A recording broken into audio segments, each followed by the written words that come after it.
Financial leadership is changing. CFOs no longer record history. They make history. This podcast will help you become a better leader, strategic thinker, and digital visionary. Welcome to Secrets of Rockstar CFOs, the ultimate podcast for chief financial officers. Follow along as Jack Michaella engages in exciting chats with accomplished CFOs, learning how they overcame obstacles and positioned their companies for the future. Here's your host, Jack Michaella.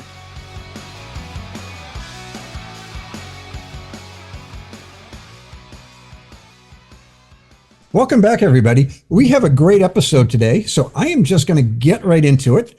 My guest today is Michaella Gallina.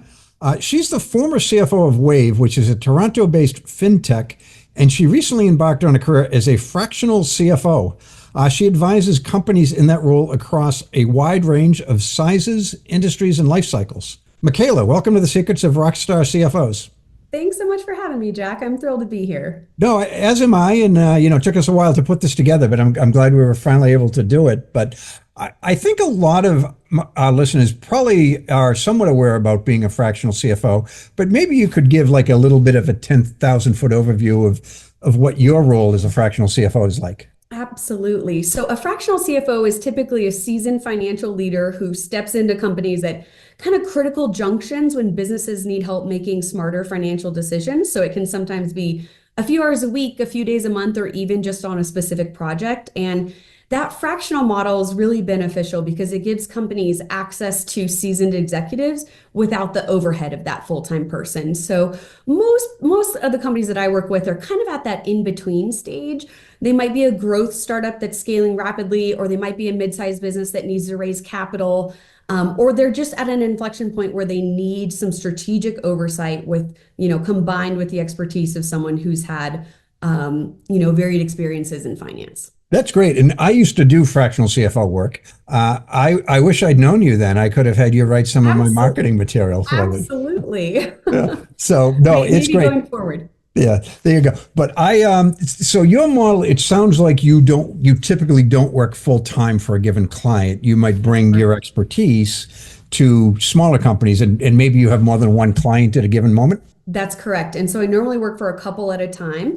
And it really varies depending on the needs of the company. So it might be helping them with a capital raise. It might be helping them decide and analyze their cash flow ahead of maybe a big growth spurt or a hiring spree that they need to do to help them make those decisions. And so there's an advantage when, the advantage of being fractional is that you're actually not too close to the fire. You can see the whole landscape. And I think that's really helpful in the ways that you advise companies, right? The end goal is always advising them to make a decision. I'm not coming in to make a decision for them, but very often they don't have the right person to do the right analysis in order to make the best decision that they can. So that's where I can really help. That makes a lot of sense. And I'm curious, you're relatively new to this role.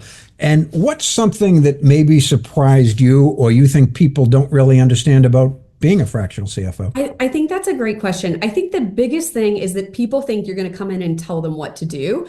And I think on the other hand, I think people don't understand how much the work is hands-on, right? So it's a little bit of even coming in and being the investment banking analyst for them. For some clients, I'm even building their first financial model.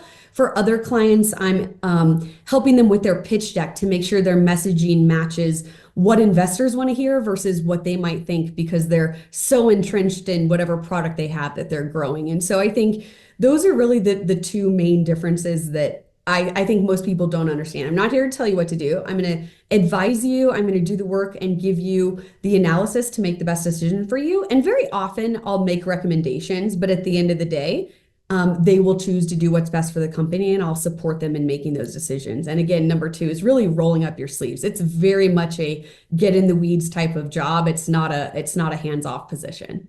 Yeah, which is an interesting transition, and we'll get into your career in a moment because you've worked, your career, you've worked with some, started off in investment banking, and then you had a lot of progressive roles in investor relations and corporate finance. So to sort of work for these small entrepreneurial-minded companies, it must have been an interesting transition. Oh gosh, absolutely. But at the same time, I feel like it's a culmination of all the experiences that I've had because I've worked in capital markets. So that is a lens that a lot of CFOs even don't have, is having that experience. And that's incredibly helpful to what I can bring in terms of strategic expertise.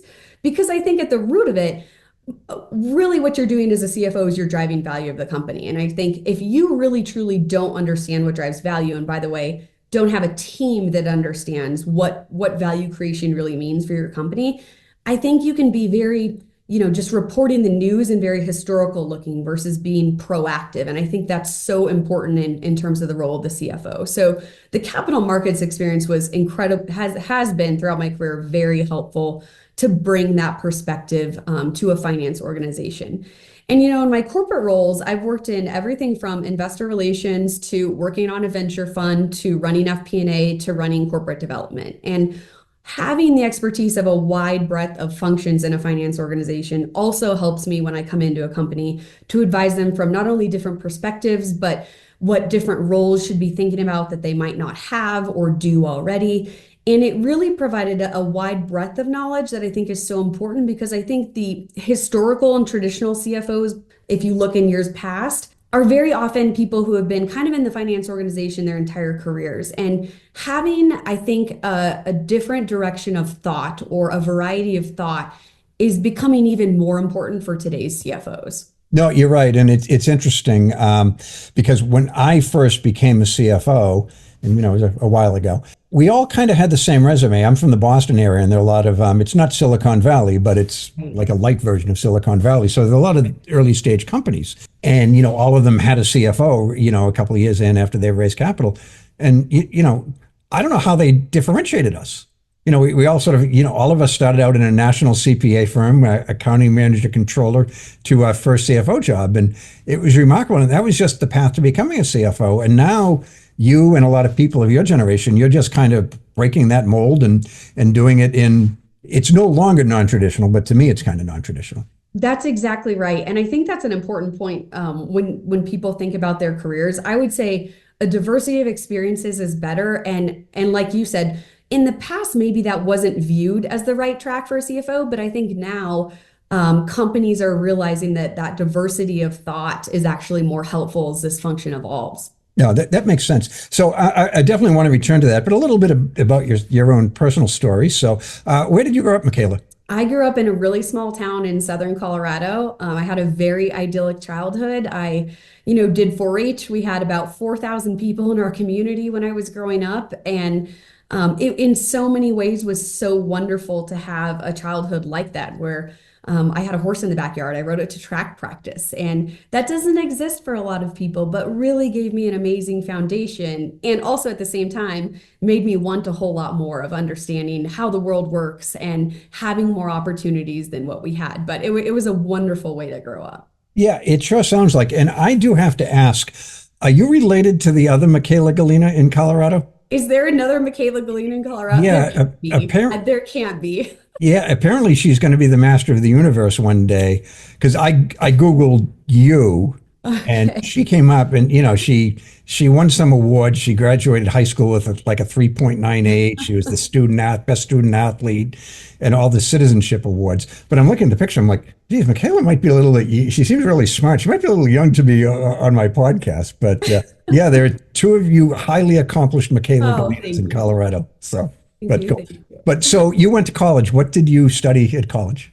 I did. I went to the University of Denver, and I was very lucky to have a full ride merit scholarship, because I worked really hard in order to have some opportunity to leave and kind of go to the big city and do something different and get educated. And I studied finance. And so actually did both an undergraduate and a graduate degree in finance at DU in 4 years, because I was trying to pack all of it into my scholarship. And I studied finance because I thought, okay, studying finance will make me financially secure. I'll always be able to make money, and I'll, from a lot of the area where I grew up in, there wasn't a lot of wealth at all. And people led very simple lives, very blue collar jobs. And it was incredible. But like we talked about before, it made me wanting more. And so I thought if I studied finance, I'd always be able to be financially secure, and I'd always be able to find a job. And turns out I really loved it. And so I was able to continue on doing the master's program as well. And it was a wonderful program. Relationships through that program actually helped me get my first few jobs out of college. And I'm very grateful for that experience. No, that sounds like a wonderful thing. And was that a tough transition growing up from small town to, Yes. Denver's a pretty metropolitan place. Did you go to the Denver campus? Yes, I was at Okay. the University of Denver, right in the heart of the city. And you're exactly right. It was a big transition. I remember pulling into college the first day and seeing, this will also date me too, seeing Hummers in the garage, freshmen in college driving a Hummer, which was just mind-boggling to me that there was that kind of money out there. And, there were more students on campus than I had experienced, generally in my community. And so it was quite an adjustment to go from very small town, very lots of acreage, cattle ranching area, very, blue collar community to the metropolitan city of Denver, as you mentioned, in a very different world. And so it did take me a while to kind of come out of my shell because I think I was really intimidated at first, but ended up being a great experience. Yeah, it sure sounds like it's so cool. So I want to talk about your career journey a little bit, and let's go most recent to most current. But your role at Wave, I believe, am I fair to say that was your first CFO role? Correct. Yes. Okay, so tell us about what that was like, what you learned, what some of the key lessons you had, challenges overcame. Absolutely. I was promoted into that role. I was running H&R Block. I was running investor relations for H&R Block, and a few of our other organizations. And Wave is a wholly owned subsidiary of H&R Block, but they operate completely standalone based in Toronto. And Wave was going through a big turnaround. And so my job coming in was to help get the company to profitability as soon as I could. And that was hard because we were also evolving the business model to be a SaaS-based business model. So we needed to invest in the company. We were evolving a ton of roles in our business model in totality, and we're trying to get to break even at the same time. So it was a very complex role. I would say I learned so much. I learned a great deal about improving culture and bringing them around to the main goal. Because if you think about it, most tech companies have a little bit of like fast growth startup culture where they just want to grow as fast as they can. And I had to reorient the entire business, not just the finance organization, into why we all needed to get behind the mission of getting to break even. And that is no small task, especially for these companies who are just focused on top line growth. And so I think one of the most important things I did there was during the all company town halls, I would try to give a lesson in where we're going and why we're making these priorities important. Because to the point I mentioned before, if you can orient a group of people around a common goal, that is really important. But when that goal is dictated by finance, I think it's much harder in organizations because they look at finance as, oh, you just control money and all you care about is the bottom line and you don't really care about the strategic direction of the business. But if you can educate an organization on how your business is valued and why it's important to get there, it really reorients the entire strategic perspective. And that was something that I really, really learned at Wave was helpful to getting everyone on board, the marketing organization, HR organization, sales and strategy, because if they understand the end goal, it's a lot easier to be business partners across the organization versus just trying to dictate something that doesn't really sound fun for the rest of the organization. So had a great time at Wave.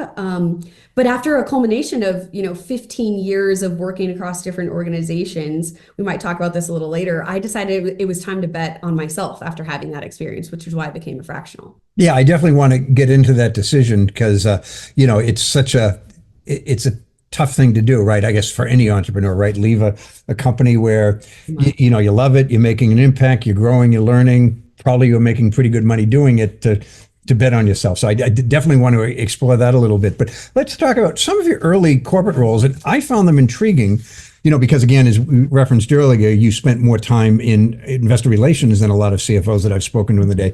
But also you've run corporate development and you've had some experience with, I don't know, turnarounds. Is that a fair characterizations? That's correct. When I left the buy side, I was a stock picker on the buy side covering consumer and technology stocks. And I left that role to essentially go across the table, right, to become the head of their investor relations. So as the analyst, I was calling IR to build my financial model and ask questions. And it was a really natural move to just become that person I was calling. And it was really helpful to have the analyst experience because that role typically isn't filled. That role is typically more of a transitional role within an organization. Within public companies, a lot of times they rotate the IR role as a kind of a learning experience on the path for development. But I had the analyst experience, and so I could bring a different perspective. So that made for a really easy transition. But what I ended up working for three companies over 6 years, two of which had exits, and they were all transformations. So transformations, for example, of going from a SPAC to buying businesses to having an exit was the first company. The second company was a med tech company that had actually had a raid by the CIA because a former CFO had misappropriated funds. And It's so by we the went in, CIA? I'm sorry, by the FBI. Oh, okay. Yeah, I was going to say that sounds like more than a misappropriation of funds if it's the But CIA. it comes to mind because there are photos online of people wearing their jackets, right, walking into the building. And so we came in to right basically the perception of the business, get it back on track, did an acquisition that transformed the business, and then sold it to a major healthcare company, and then attempted to do the same thing at a third business. So I learned so much because when you're in these nimble situations where you're trying to, change the perception of a company, grow it, do deals to make it bigger, or transform the business model of the company, you learn a whole lot and you get to do so many more different roles than you would at, maybe a big company that's kind of on track, that all they're just focused on their bottom line and you're kind of doing the same thing all the time. And so it allowed me to raise my hand and say yes and take on projects that you would have never had opportunities to otherwise.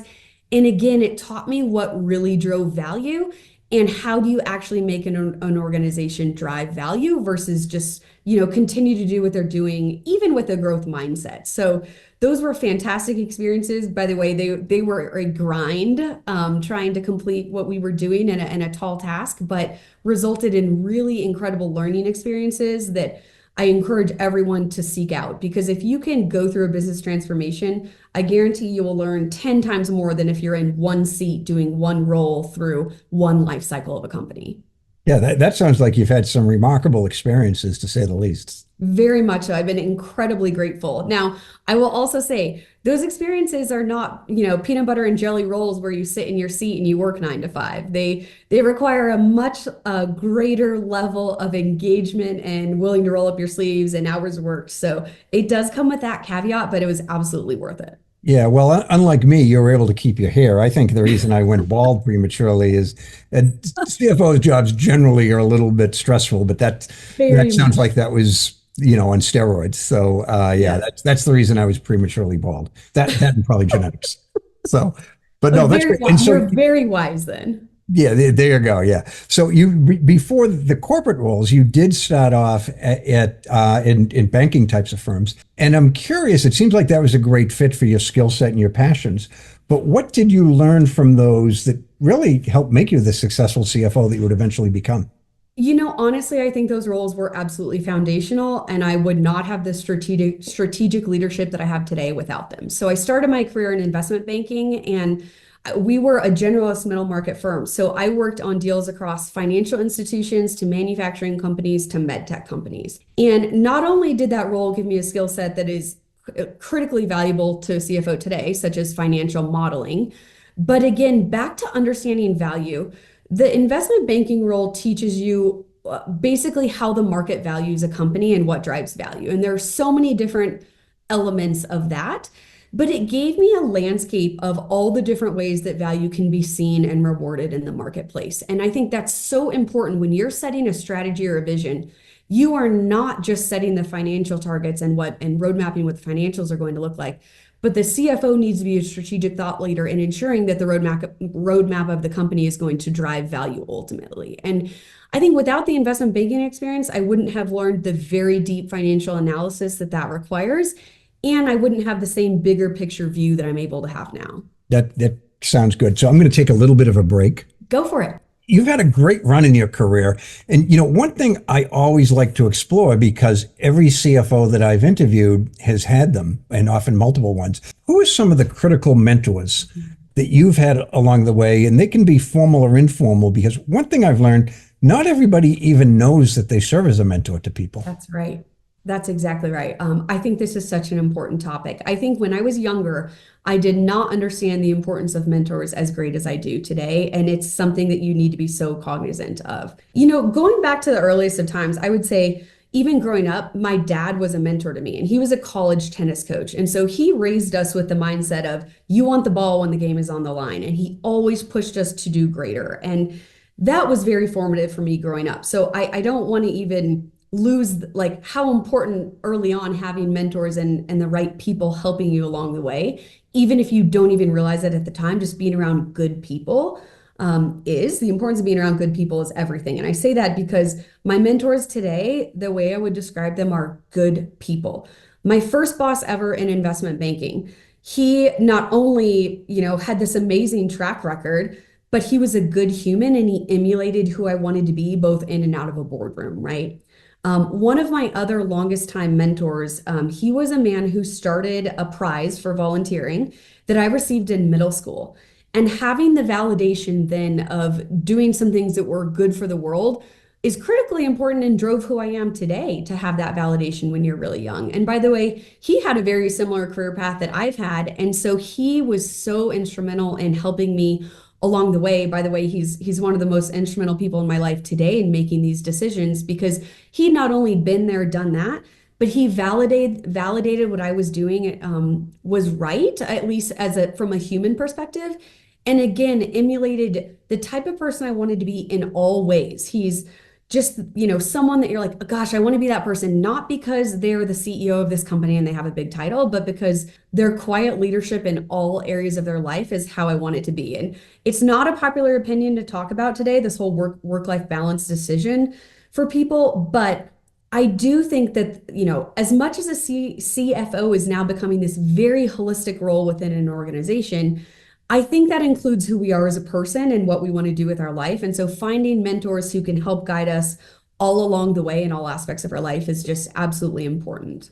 Yeah, no, you're absolutely right. I mean, I'm funny. One of the previous guests, she thought it was funny that I have mentors, and Oh gosh, no. she blurted out, "How old are these people?" But Oh my gosh. we were friends No. before the interview, but it was kind of a funny moment. But like, I have a Gen Z mentor, Yes. and I love partly that. like I run a professional association in my day job, and a lot of them are in their 30s and 40s, and in a few years, they'll be her age. So it's just really good to understand, the most diverse, the most well-educated cohort that's ever been. So, That's these are I our love members in 5 or 10 years. I better understand them before they join us. So. That's exactly right. And they're becoming a larger portion of the population. So understanding them and not just becoming archaic, right? I always say that I never want to be archaic. I don't want to have my niece and nephew tell me I don't know how to use technology, right? I want to stay as relevant as possible. And I think you have to take such an intentional view of that, which having a mentor like that is a fabulous idea. I might steal that from you. Yeah, I remember my parents, and they were smart people. This isn't going to make them seem so, but they couldn't figure out VCRs, which were a new Right. technology in my early teen years. They couldn't figure out how to make the clock stop blinking. It was like Right. perpetually midnight or noon or something. But again, they weren't dumb, and I always think about that. I don't want to be laughed at behind my back the way me Right. and my sisters laughed at my mom and dad. So. That's right. That's right. God, Which is God rest a their very soul. They tall were task. wonderful parents and people. So, but so one thing that intrigued me a little bit, you've actually been a chief of staff. Yes. And I think that might be a first that I've interviewed a former chief of staff and, a different type of role. And I'm wondering, what you learned and how did that prepare you to be a CFO/entrepreneur? What an amazing experience that role was. I learned so much about how a company operates. If anyone listening has a chance to become a chief of staff in any way, I would say run for it and be very thoughtful about how that role works. So in my role, I was able to sit with the CEO all day long in every single meeting he had. So whether it was an HR issue, whether we were talking about raising capital, whether it was a strategy call, whether it was talking to the head of marketing,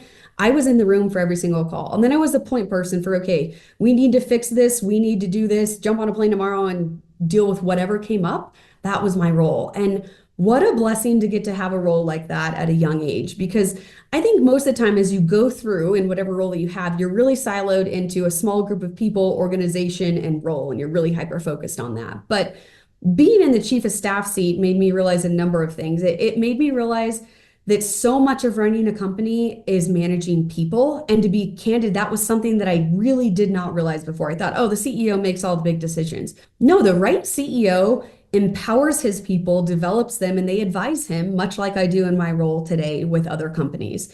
And if you get the right group of people around you, to me, that makes all the difference in the world. I always say, it doesn't matter what I'm doing as long as I'm working from and learning from great people. And the chief of staff role just underlined that. I can't even tell you how much, because I think we're all in these roles and we all think we need a specific skill set and we're all trying to drive value by doing our role really well. But sometimes you learn the bigger picture is just having a voice at the table and being able to put puzzle pieces together. And that's something you don't recognize when you're really siloed. So the chief of staff role just gave me absolutely amazing exposure to the guts of a business and how a business is really run on a day-to-day basis.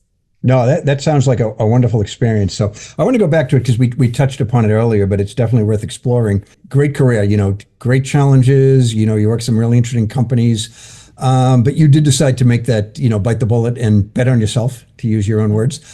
So what was the motivation of that to become this entrepreneurial version of yourself? Yeah, that's such a great question that I think everybody has to answer at multiple points in their careers and their lives. And the phrase that comes to mind for me is, for everything, there's a season. And I had spent many seasons of my life grinding and always saying yes to the next opportunity. And I'm an overachiever in every area of my life, but I'm also a bit of a people pleaser. And so I worked longer than everyone else. I'd be in the office before everyone else. I'd be the last one to leave. I'd always raise my hand for the next project. And, I realized I'd been doing that for 15 years. And then it was really a culmination of things. So I'd had this experience in the CFO seat. My longtime leader, the CFO of H&R Block, retired, and he retired at 49.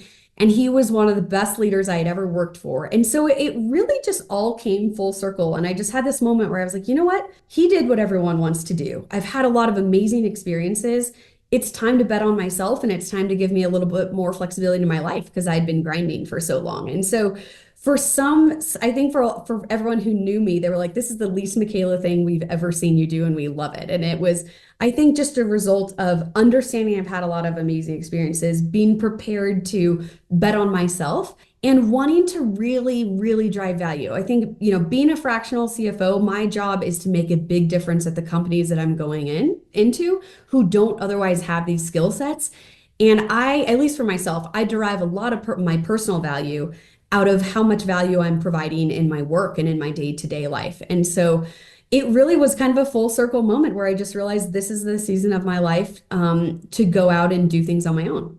It makes sense. And you're at the point now where you've accomplished enough that you can go and bring value as a fractional CFO, which, it's tough to do unless you're a prodigy like the other Michaella Gallina. It's tough to do unless you have, 15, 20 years experience, whatever it might be. So I want to be her. So thank you. Yeah, I think maybe all of us do. I don't want to. Now I'm putting pressure on this poor young woman who's only 18, or at least was when the article that I read about her was. But so what have you learned is the biggest difference between being a fractional CFO versus being a traditional W-2 in-house type of CFO? I get to work with multiple companies on multiple problems at a time. And I'm a person that does not like to be doing the same task routinely day to day. And so I get to be solving new challenges every single day. When I finish one engagement with one company, I pick up a new engagement at another company that's a completely different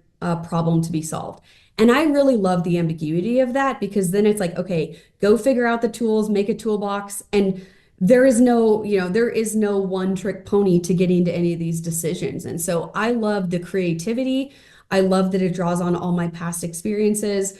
And I just love that I get to work with so many different entities at so many different stages on so many different problems. That gets me out of bed in the morning. That gets me really excited. Not that you don't have that in a normal day-to-day CFO role, because we all know you have a day planned and you wake up and maybe there's tariffs announced, or, maybe your system went down overnight or whatever it might be. So not that all CFOs don't have those challenges, but I really like that I get to advise in multiple areas at once. Yeah. And for you, like tariffs, just because it's so timely right now, if you have 3 clients, that might be 3 completely different sets of challenges. Absolutely. By the way, and if you have like a domestic manufacturing company, maybe the tariffs are good. It's like, ooh. Right. That's right. Yeah. So it's just a fascinating thing when you've got to approach it from so many different perspectives. So, well, I've known a lot of my friends have gone into the fractional CFO game, and they struggle, I think, at first, and they eventually figure it out. But it's a struggle at first just to develop the book of business. that client acquisition process. And, as our listeners can tell, you're obviously an introvert. So that was my attempt at sarcasm, everybody. But, I know you're a masterful networker. That's something you've shared with me that you've spent a lot of time building. So what's that process like to sort of build a business basically out of thin air? Yeah, I mean, I think that's an element of needing to be a risk taker because there is something to be said about a W-2 employee and a salary and a bonus and equity. And at certain stages of a person's life, I would probably advise them to have roles like that, right? But for me, it's a little bit different. I feel like in the fractional CFO seat, I am able to put together my entire network that I've had, that I've kept in touch with and built relationships with over the last 15 years. Building relationships to me is everything. I think whether it's the people you work with, the people you interact with on a day-to-day basis, the mentors that we've talked about, if you don't have deep relationships, I think you're really missing out in life, right? And so, yes, being a fractional CFO, business certainly ebbs and flows. There will be dry spells and there will be spells where you will have to turn people away because you don't have enough hours in the day. But I think, I've worked across so many different areas in my career that I've been able to build up a network that is pretty vast. And because I feel so strongly about building relationships, maybe they aren't even vast, but the relationships that I have are very deep. And so as soon as I started telling my network that this is what I was doing, business comes. And it's because someone's worked with me before and they go, oh, I need a company who needs help. They don't even know they need your help, but they actually need your help. I'm going to tell them. Or it's people that are like, oh my gosh, you're actually available. I've always wanted to steal you. Maybe I couldn't afford you as a full-time person, but can you help me on this particular problem that I have? And so I think deep relationships are everything. I derive so much value out of that. And it turns out I can provide value to those people because I know them so well. They know me. And I think a lot of it is they know the way I work. And I think that's really important, whether you're a full-time CFO in a seat or whether you're a fractional. Being able to work well with people, bring out the best in people, develop people, that just pays dividends both for you and others down the road. And I think is sometimes an element of the human management that might be overlooked in the finance roles. That's wonderful. So I want to ask you a question because for years, CFOs have been talking about the strategic partnership with the CEO. Yeah. And, it's not that it wasn't true, but it's only, at least in my perspective, it's only relatively recently that CEOs have been saying, yes, the CFO is indeed my most important strategic partner. Yeah. But that dynamic is probably a little bit different in a fractional role, maybe yes. Better, maybe worse. But how do you develop that relationship with your CEOs? I would say yes and no. I think any element of that partnership is building trust. And there's a lot of ways to do that. I think being very candid is the way to do that. If there's an elephant in the room, it needs to be addressed. I think doing things like going above and beyond to ensure the CEO can trust your opinion is really helpful. So I'm not doing the bare minimum analysis. I'm going to bring in everything I absolutely positively can to educate the CEO on things that he or she may not know. When I'm doing a project for them, I'm going to present all landscapes. I'm not just going to present the landscape that I think is best for them because that might not actually be the best path. So if you can build trust by developing rapport with that person and doing it in the right ways, in the right rooms and at the right times, I think that is everything because then they're going to trust your voice at the table. And so again, you can do all these tactics, but having a deep relationship, we talked about this before, is more important than just, trying to be an authoritarian. And I think the real best companies derive all of their strategy and their business decisions in partnership with these management teams. They're not doing it in silos. By the way, the CEO is going to have a voice in an annual plan that you're going to do without a doubt. So that needs to be a very much a symbiotic relationship across the business. And I think finance very often gets siloed into just being the numbers person. But if you can present a strategic plan of, we might want to revisit doing this new line of business because look at what it's going to do to our margins and we're valued on EBITDA or whatever it might be. Having the strategic thought allows you to participate in so many different conversations than just the typical financial conversations. And that builds credibility and that builds trust. And that allows you to have a much better and more holistic relationship with, not only the CEO, but any other decision makers that are involved in any of the things that you're touching or working on. Well, that's great. And, I'm sure given your background, the CEOs certainly value the relationship with you as much as you do with them. And, when the two people at the top are, at least getting along and, have that type of relationship, solves a lot of problems and creates a lot of opportunities. But I understand you're in what, for me, again, relatively rare position. I don't know a lot of fractional CFOs who are involved in their clients' hiring process, but you are. So can you tell me, what that is like? Absolutely. Let me use an example of a client I'm working with right now. They're doing $6 million in revenue and they're growing to 14 million and will probably double that in the year after. And so they're in a very interesting position in their growth where they're trying to figure out, okay, how do we prepare ahead of the growth that we know that's coming? And one of the questions that I'm helping them answer is, who can they hire? How many people can they afford to hire and where? And a lot of that is, a company would love to hire, X number of people in whatever roles in a certain area, but can they afford to do that? And would it be better to hire a smaller number of people there and more people in a different area because of the strategic, questions that they're going to have to be answering over the next couple of years? So that's where I can really come in and help. Not only what is the pool of money or available funds that we think we can allocate to hiring, but importantly, how do we strategically hire and not just hire for the sake of because we have money or because we need to do that? So I help put a strategic lens on that. And then being a part of the hiring process is really important because I think in companies who are going through big life cycle changes or are at really pivotal moments like this, hiring the right person is everything. And sometimes the company might think they're like, oh, we need a new head of sales. We can steal the big competitor in our field. We could get their main guy, know him. And sometimes that is not the right person to hire. It's like, okay, does that person have an experience growing a company? Does that person have experience building a team?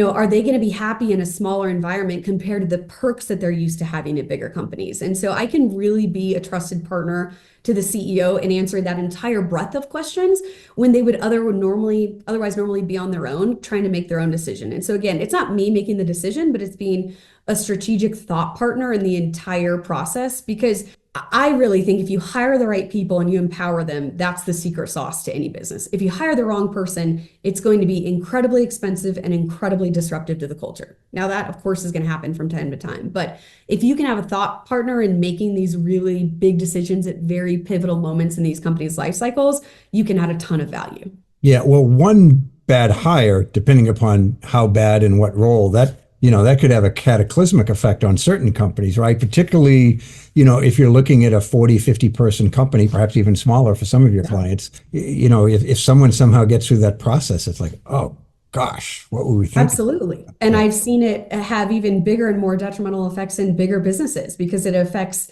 teams entirely underneath that person and strategies, and it can be really detrimental. Right. So you had a great quote, and I just want you to share your thoughts on that with our listeners. So, and your quote was that you see the modern CFO as being a steward of value. Yes. And it's money, but it's more than money. Can you sort of expand upon that? What you said is essentially the essence. I think knowing what a privilege it is to be in a role where you are overseeing, and safeguarding not just the dollars and cents of the company, but the bigger picture of what those dollars enable, right? The total value of the company, the perception of the company. It's something so much greater. And I always say, a CFO is really both the compass and the shield, if you'll allow me. It's the compass of the making decisions for the long-term vision, ensuring that the financial resources are aligned and managing that both day to day and over the long term. But you're also the shield because you have to protect that company against risks, against inefficiencies, against short-term decisions that are at odds with the long-term vision of the company. And so I just think there's a reverence of being in a leadership position like that the CFO needs to really have a sincere appreciation for both short-term and long-term. Great. So I want to ask you, actually, I don't want to ask you, I'm legally required to ask you the following question, but I'm curious about Gen AI because, you can't have a conversation with someone without it coming up eventually, but you work for relatively small companies. And adopting generative AI, it might be perhaps a little bit more risky, a little bit more challenging, but what would be some advice you'd give to small companies, CFOs and otherwise, who, want to take advantage of this once in a generation type of technology, but it's hard with, modest assets to support it? Definitely. I would say the first thing is if you're even thinking about it, you're on the right track because this is something that's evolving so rapidly and you need to stay on top of it. And I'll probably circle back to that here in a second. AI is transforming the way CFOs operate, from automating routine tasks like reconciliations and reporting to helping provide predictive insights and recommendations that are actually helping shape strategic decisions. So what I would say is you need to make sure that you are being educated on what tools you can use and not being stagnant on that front, because I think AI even 3 weeks ago is so different than what it is today. So the way you were using it 3 weeks ago might not be the best and most efficient way to be using it right now. So you must stay on top of the trends and you must continue to educate yourself on how it's evolving in order for it to help you. But I would also caution, especially for smaller companies, AI doesn't replace human judgment, right? It augments it. It's certainly not perfect and it's only as good as you use it. So, while AI tools can help you maybe forecast cash flow more dynamically, which is a huge benefit to most small growing companies, it might also, not do the best analytics on your company specifically because of whatever dynamics about your company that make it unique that it might not know about. So I would really say stay up to date on what it can do and how it can help you become more efficient. Find ways that it can help augment your decision making, but also don't rely on it fully because it can't replace and know all of the same things that you know at the same time. So staying curious and not getting stuck in the way that you're using it, to me, is the most important thing right now because we're in this period of just rapid evolution. That makes a lot of sense. And before the show, you and I were talking. We both share a strange personality characteristic. We're unfailingly polite to our AI tools. You say please and thank you, right? That's right. And we were talking about how that is costing so much money and added energy power to power all the pleasantries that we share with ChatGPT and other AI. Yeah, it is weird because it almost seems like you're talking to a human being just through a different medium than you're used to. But, it seems to know a lot about you and give thoughtful answers. And I just say, oh, that's wonderful. Thank you for your help. I agree. And I actually feel like that feedback helps shapes better responses because I'll be like, thank you. This is very close to what I was looking for and so much better than the last answer. And here's why. Because I feel like that actually helps train it. But I also feel like it's doing so much work for you. I want to be generous and thankful to it. Yeah, I know it's so weird saying to a machine. Yeah, I know it's wrong, but on the other, I just kind of can't help myself. Sounds like you have the same issue. So, but one thing that I've observed that CFOs hate more than almost anything is an ability to forecast and see the future and do the critical strategic planning that they need to. I often joke that if CFOs could have a superpower, it would be the ability to see around corners. That's right. Which isn't much of a joke, but we live in an extraordinarily volatile time. It seems to change on a daily basis, but in the current environment that's unpredictable and always changing, how are you able to do your financial planning, your forecasting in a way that's going to support your company, its growth goals, its stability goals, but also be flexible just in case things change, which, they might next Tuesday. So that's right. Well, as you said, in today's economic climate, the uncertainty is likely greater than it has been in a long time, which makes financial forecasting and strategic planning that much more difficult, but it's not impossible. I think operating with some frameworks can be helpful. So it's always being proactive and focusing on what you can control, right? Tariffs, for example, right now that everyone's talking about, or other economic issues that might pop up, even the black swans that we have no idea of what those could be like, those are things that are out of your control. So as a CFO, I always think about what can I control? I think in times like these, it's even more important to do less with more and maintain flexibility. So the key there is not pausing work that won't cause the business to be in a worse place over time, but still focusing on what are the biggest long-term value drivers that we know we have to execute on, and how do we make sure that we adjust resources to enable ourselves to continue down those most important tasks? How do you prioritize what is, most important? And in times like these, rather than chasing revenue growth, it might be more important to just focus on what creates value for your customers. So this goes to our discussion of a CFO is much more than just a financial person, right? Because if you understand how to deliver value as much as what the value creation is, you can build a better project and a better strategic roadmap. And I think in times of economic uncertainty, we actually have more opportunities. So if the CFO really understands the market, this might be a time where they can encourage teams to think outside of the box to help grow the business in different ways than before. So I think just focusing on flexibility and adaptability and being really proactive to ensure you aren't getting out over your skis financially, given the higher risk environment, is going to be most important. And then I always like to make sure we cover the people element. And I think in times like these, your staff is going to be more stressed. They might need a little bit more flexibility, and continuing to recognize people who are doing good work and thinking outside of the box can be really important, because some of the best ideas you can find might be, a lower level accounting role who says, hey, we could create a lot of efficiencies here, or we might be able to get a benefit if we change the way that we, do some certain process. And so really empowering your team in times of economic uncertainties can actually yield really surprisingly great efficiencies that'll help. That's great. So I want to change the subject. And you touched upon it earlier that with some of the roles you've had, they were wonderful, great learning opportunities, great growth experiences, but it can be all encompassing.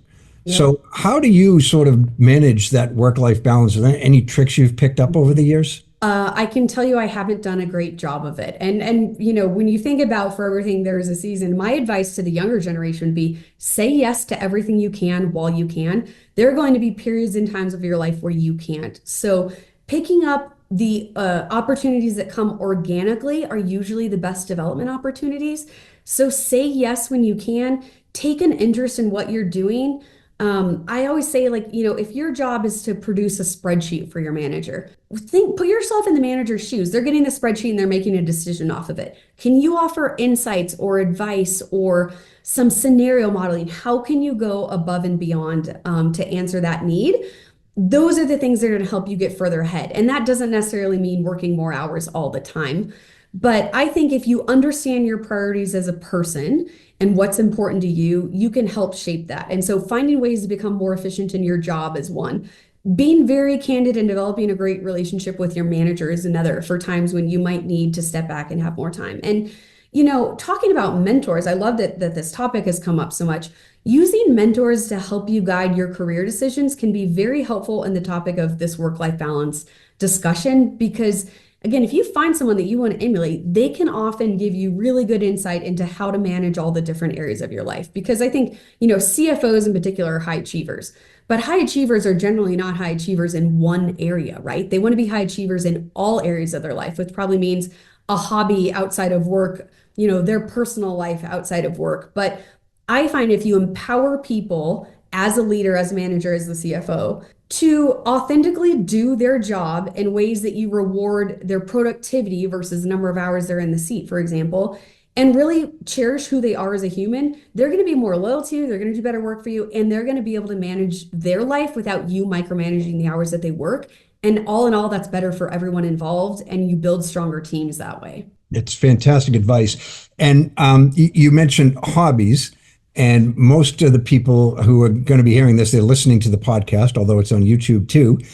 So for those who are listening, you can't see the fact that you have one of the most impressive looking ribbons on the wall next to a picture of your horse. And you referenced that you grew up amongst horses, but is that a hobby of yours to this day? And yeah. I have to ask where you earned that ribbon, because that ribbon's about as big as you are. So thank you. I'm obviously very proud of it, which is why I like to look at it.